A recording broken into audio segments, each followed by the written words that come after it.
How many documents are in the Genizah, approximately? So in the Cambridge collection that we have 197,000 from what's known as the Taylor Schechter Cairo Genizah collection, which is this collection brought back in 1897 by Solomon Schechter. Okay. Other people went to the same chamber. Before Schechter went, some people went and took away large pieces. The community associated with that synagogue in Egypt were also taking stuff out and selling it. And that found its way to different libraries and museums. You mean like in the late 1800s they're taking out and selling it? Okay. And that's one of the reasons why Solomon Schechter went there. He found out about the Genizah because Cambridge was being offered manuscripts for sale from Jerusalem by a dealer in Jerusalem called Solomon Wertheimer. And he was offering various medieval fragments of medieval manuscripts. Sort of the pages of Bibles, bits of Mishnah, ketubot, marriage deeds, that kind of thing. And Schechter wasn't that interested in it. But then he met the story is long involved, but he met two Scottish women who had travelled to the Middle East to go to St. Catherine's Monastery in the Sinai. They were great adventurers and explorers, and they went to old monasteries around the Mediterranean to recover texts of the Bible. They were Christians, very, very devout Christian Presbyterians. And their intention... This is Lewis and Gibson. Lewis and Gibson, exactly. Okay. Two immensely rich widows from Scotland, Irvine in Scotland, raised Presbyterian, but they lived in Cambridge by just this bizarre combination of coincidences. All of the sort of stars aligned, and this is the whole Genizah story.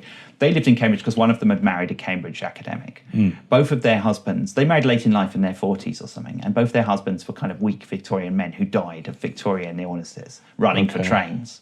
What do you mean running for trains? He ran for a train and died on the train after sitting down. Wow. It was too much strain on his Victorian heart. Gosh. Okay. Yeah, and the other one died in bed after asking for flannel underwear. What? Yeah. He died after... Wait, what? Yeah. I'm confused, because he was cold? Or? I don't know, but his last words were apparently, please buy me some flannel underwear. Wow. Yeah, okay. yeah. Maybe he was going into shock and he was really cold or something.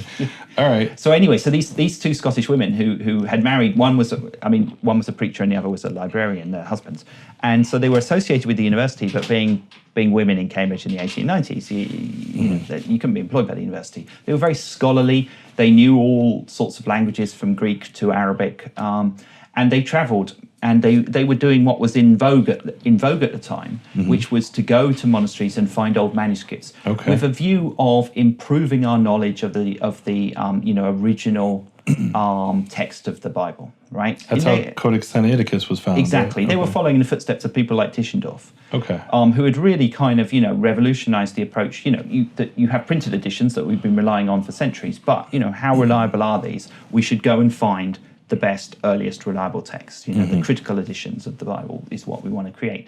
And so they were doing that off their own back because they were immensely rich through some accident of fate. They had inherited a lot of money from a Canadian who had built railroads. Okay. Who had, like a Scot, had gone out and, founded railroads in Canada. It's like a theme in their lives, railroads, right? They're killing husbands, giving them wealth. Yeah, right. And after their husbands died, they decided to travel to get over the grief because they'd always been great travellers. And they went to St. Catherine's Monastery in Sinai, and they discovered what was then the earliest Aramaic copy of the New Testament. Okay. Is that the, what is that called? That's the old Syriac, I think, or something like that. Yeah, I'm a little, it's not my area. So, and how they got that, because, obviously Tischendorf had been to St. Catherine's before, and he had left behind... Well, they don't like him in St. Catherine's because he took Codex Sinaiticus away and they never got it back. The two women, when they went, had a very different experience because, one, they were kind of unthreatening because they were women. Two, they spoke Greek, which Tischendorf had very bad Greek. Okay. They spoke Greek. They were able to communicate with the monk librarian in Greek. Oh, wow. Which was, because scholars in those days didn't speak the languages. They knew the ancient language, right? Yeah, not the sort of modern, vulgar dialect that they speak, right? But they could speak Greek. And that's how they'd managed to inveigle their way into all sorts of monasteries around the Mediterranean and made friends with the librarians. Yeah. And in this case, the librarian, I think Galaction, his name was, he opened up like the special, this is where we keep the good stuff, that he hadn't shown Tischendorf. And in it, they found this Aramaic copy. Now, importantly as well, the other thing they did is they photographed items in situ. They didn't take them away. They were pioneers of kind of academic photography of manuscripts, Wow. something that you Dabble in, yeah. Okay.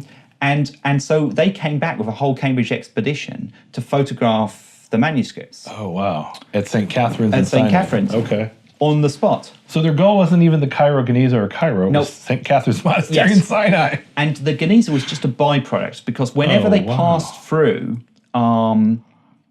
Suez or Cairo or any of those places, and they took a tour to Palestine, they used to go to like the book dealers in the market and look what they had, and they bought things. And in that way, they bought some manuscripts that had been only just stolen from St. Catherine's, and they were able to return them to the monastery. Okay.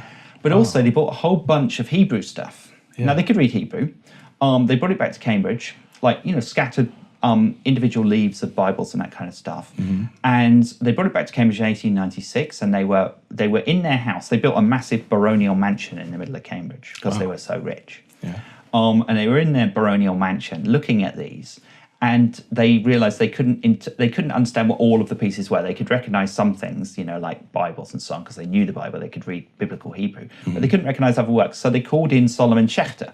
Now, Schechter was then teaching rabbinics in Cambridge University. He was a Jew teaching in an Anglican organization, rabbinics, to people intended mainly,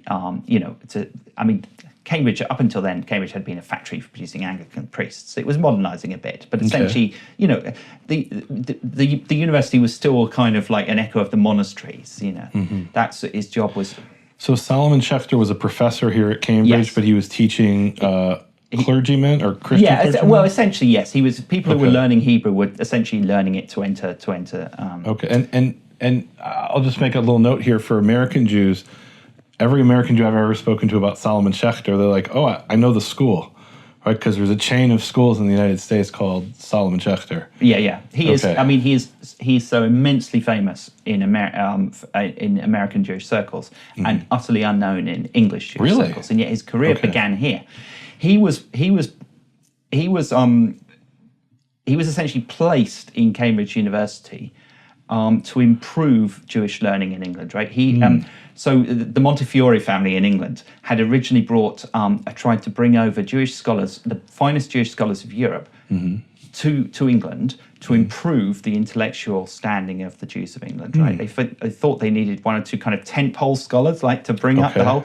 Solomon Schechter, was the sort of pointy tip of Cambridge's long interest in Jewish studies and in Hebrew in particular. But Cambridge did have a very long interest in Hebrew. We've had the professor of Hebrew since the 16th century. We've been collecting Hebrew manuscripts since the 16th century. And every college library has a collection of Hebrew books, some of them very old, from the early days of printing, showing that the people who worked in Cambridge were engaging with Jewish scholarship, engaging with Jewish texts, engaging with Jewish ideas throughout. And much of this was the Reformation, the interest in Judaism and the Hebrew Bible at that stage, but all through up to the present day. And so Schechter and Schiller Zanesi, his predecessors, were new because it wasn't just Jewish books. These were actually Jews in the university who were teaching, which was very unusual. And there were Jews who hadn't converted to Christianity, who were still within the Jewish milieu. So both of them were still very much in the Jewish milieu. Especially, both of them, but especially Schechter, who went on to America to to save conservative Judaism in America.